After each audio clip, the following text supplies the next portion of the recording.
रुमाल धोको यो कलीको पानी कैन खानु मैले चोको हसुतले नि मूर्ति कुदेको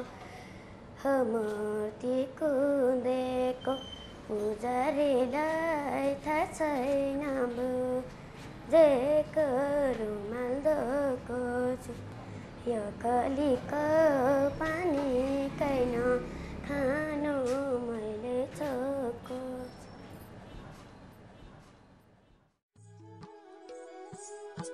अहिले काठमाडौँ उपत्यकामा 5000 भन्दा बढी बालबालिका साना होटल रेस्टुरा तथा चिया पसलमा कार्यरत छन्।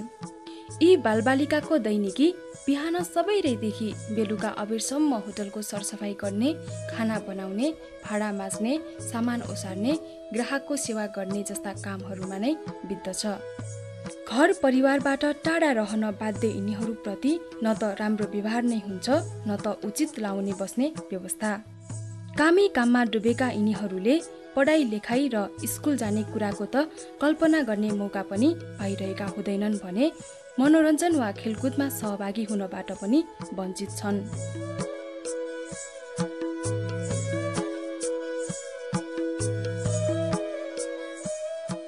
यो होटल रेस्टुरेन्टमा आएका बालबालिकाहरूको मनोभावनालाई हेर्ने हो भने अधिकांश बालबालिकाहरू एक खालले डिप्रेसनको शिकार भएको होइन र सधैँ कुनै न कुनै मान्छेको चाहिँ नि कर्कसा भन्छ नि त्यस्तो खपिरहनु परेको अवस्था होइन।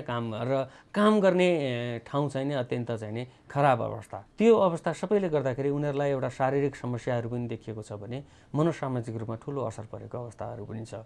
कतिपय अवस्थामा बालबालिकाहरूसँग तपाईँले अलिकति राम्रोसँग कुरा गर्नु हो भने धेरै बालबालिकाहरूको आँखा रसाएर आउँदछ होइन।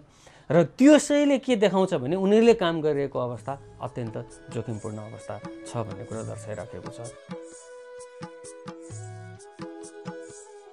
बाल अधिकारको महत्त्वपूर्ण पक्षहरू भनेको नै परिवारसँग बस्न पाउने अधिकार, पढ्न पाउने अधिकार, उचित खाना लगाउन पाउने अधिकार, खेलकुद र विकासका कार्यक्रममा भाग लिन पाउने अधिकार र हेला दुर्व्यवहार शोषणबाट संरक्षणको अधिकारहरू हुन्।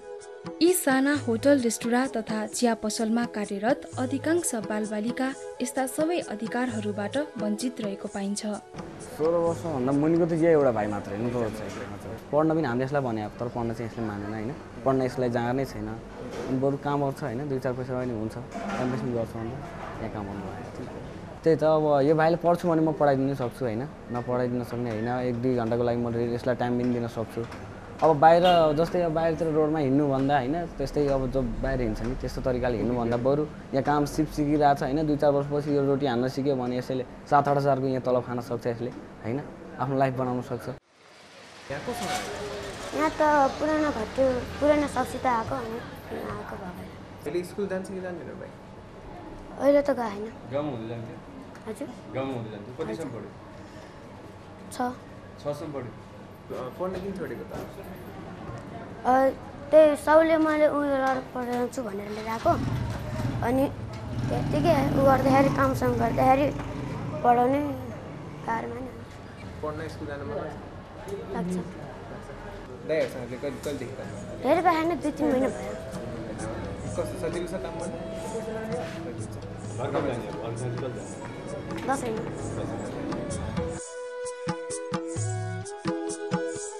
एउटा नेपाली चाहिँ समाजको एउटा युवा चाहिँ भोलि भविष्यको चाहिँ कर्णधार हो। यसले पनि त एउटा शिक्षा पाएको भए, स्वास्थ्य शिक्षा पाएको भए भोलि गएर चाहिँ यसले पनि डाक्टर भन्थ्यो, इन्जिनियर भन्थ्यो, कुनै कर्मचारी सेक्टर गर्थ्यो, कुनै एउटा चाहिँ राष्ट्रको एउटा ऊर्जा बन्न सक्थ्यो नि त।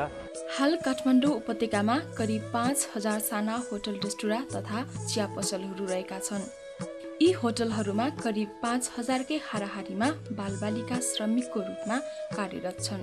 सरदर एक ठाउँमा 2 जना बाल कामदार छन् भने बढीमा 17 जनासम्म रहेको पनि पाइएको छ।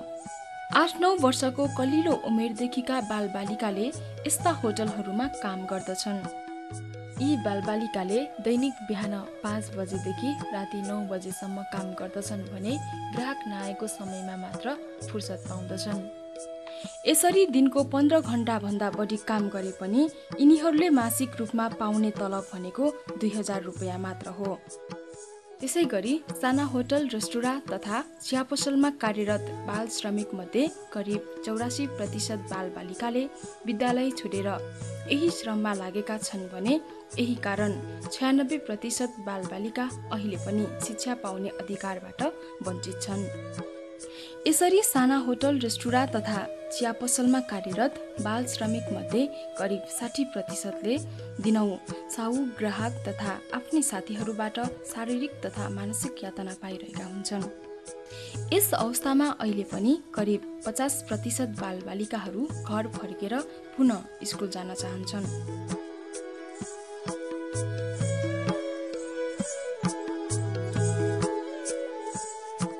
बाल अधिकारको निम्ति कार्यरत एक अग्रणी गैर सरकारी संस्था सिबिन नेपालले साना होटल रेस्टुराँ तथा चिया पसलमा कार्यरत बाल श्रमिकहरूको आधारभूत अधिकार संरक्षणका लागि विभिन्न कार्यहरू गर्दै आएको छ।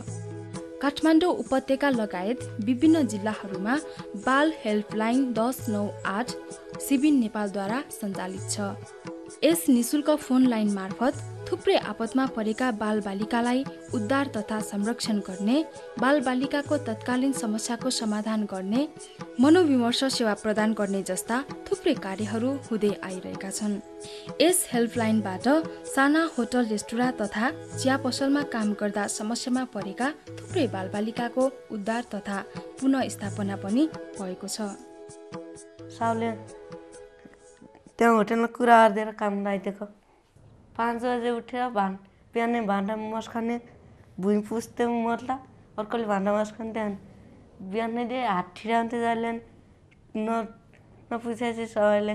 अनि छिटो पुस्छन्, घाम नलाग्छ सिधै हान्न पुस्न लगान्थ्यो। गाली गर्दै पुस्न लगाउँदै गर्थ्यो तिनीहरू। अनि रुमाल चाहिँ फोदेपछि त्यहाँदेखि सफा सबैले गाली गर्थ्यो।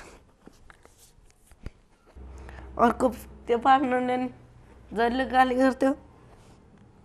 24 दिनसम्म सुतेको। अनि तिनीहरूले कसैले उपचार नगरे हाम्रो गाउँको एकजना दाइ थियो, अनि त्यो आएर उपचार गरिदिएको। खास भनियो नि इन्द्रबहादुर भाइ चाहिँ त्यस्तै अब साथीहरू भेटेर चाहिँ उसले पुलिसकोमा जाऊ भन्ने सल्लाहहरू दिएछन् होइन। अनि त्यसपछि पुलिसले चाहिँ हाम्रो बस पार्क कन्ट्याक्ट सेन्टरमा चाहिँ ल्याइदिएर त्यहाँबाट सरहरूले चाहिँ यहाँ हाम्रो बाल हेल्पलाइनमा आइपुगेको हो।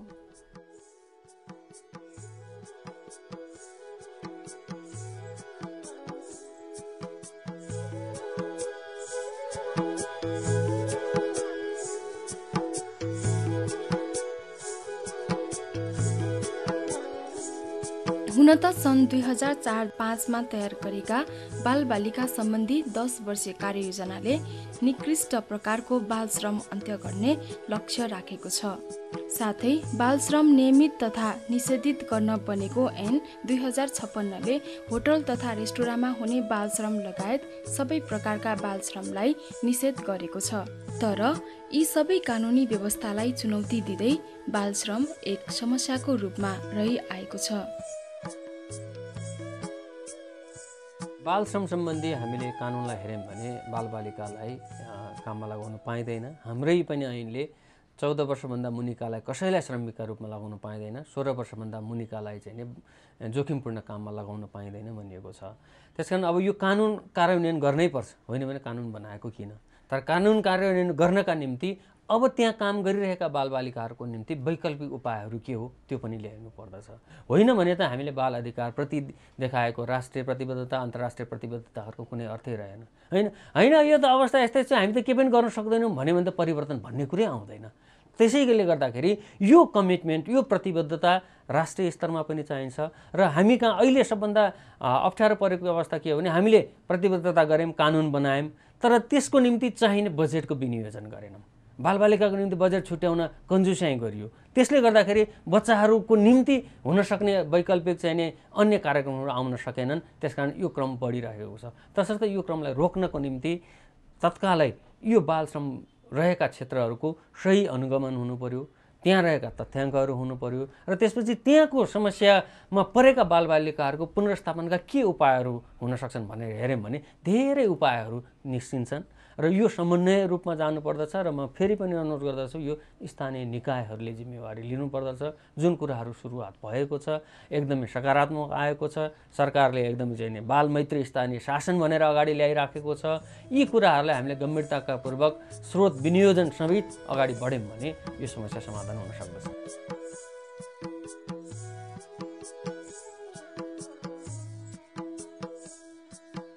कुनै एक निकायको प्रयासले मात्र बाल श्रमको समस्या निवारण हुन सक्दैन। यो विषय भनेको नेपाल सरकार, स्थानीय सरकार, गैर सरकारी संस्था लगायत सबैको सरकारको विषय हो। यस तथ्यलाई मनन गर्दै गैर सरकारी संस्था र स्थानीय निकायहरू बीचको समन्वयमा साना होटल, रेस्टुरा तथा चिया पसलहरूमा रहेको बाल श्रम न्यूनीकरण गर्ने प्रयासको थालनी भएको छ।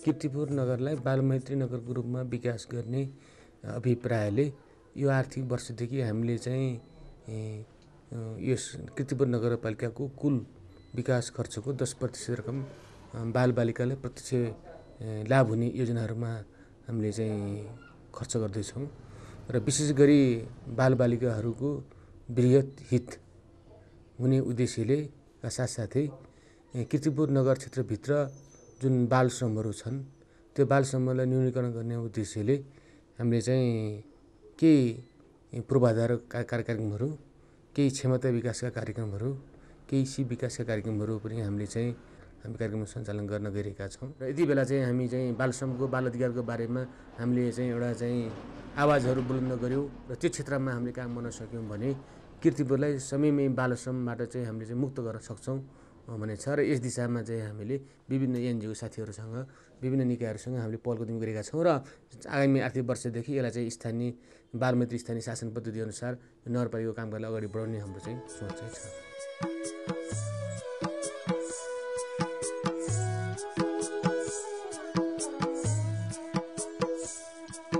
बालबालिका भनेको भविष्यको कर्णधार भएको कारणले गर्दा उनीहरूले बालबालिकाहरूले पढ्नुपर्छ, राम्रो लाउनुपर्छ, राम्रो खाना खानुपर्छ भन्ने हिसाबले हामीले यो बाल श्रमिक राख्नु हुँदैन भनेर हामीले यो बाल श्रमिक सम्बन्धी हामीले धेरै कामहरू गरेका छौँ। अब आगामी दिनहरूमा हामीले हाम्रो ललितपुर उपमहानगरपालिकाले आम्दानी गरेको बजेट कुल आम्दानीमा हामीले 10% बालबालिकाहरूको लागि मात्र हामीले छुट्याउने हामीले लक्ष्य राखेका छौँ।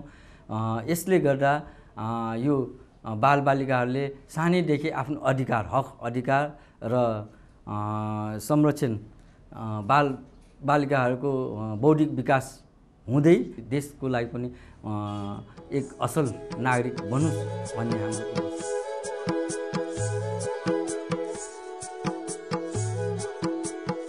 हरेक मान्छे जब जन्मिसकेपछि, हरेक बच्चा जन्मिसकेपछि उसले पाउने सबै चाहिने आधारभूत सेवाहरू, आधारभूत सुविधाहरू उसले पाउनुपर्छ।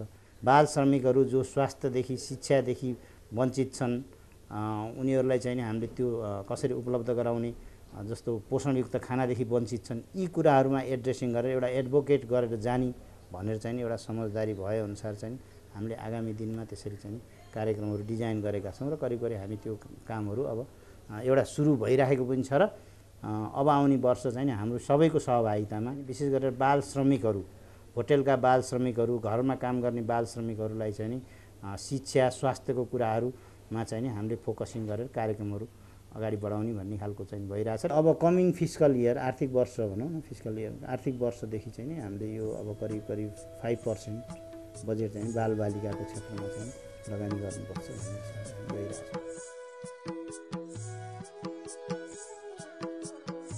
प्रत्येक बालबालिका कार्यस्थलमा होइन विद्यालयमा हुनुपर्दछ।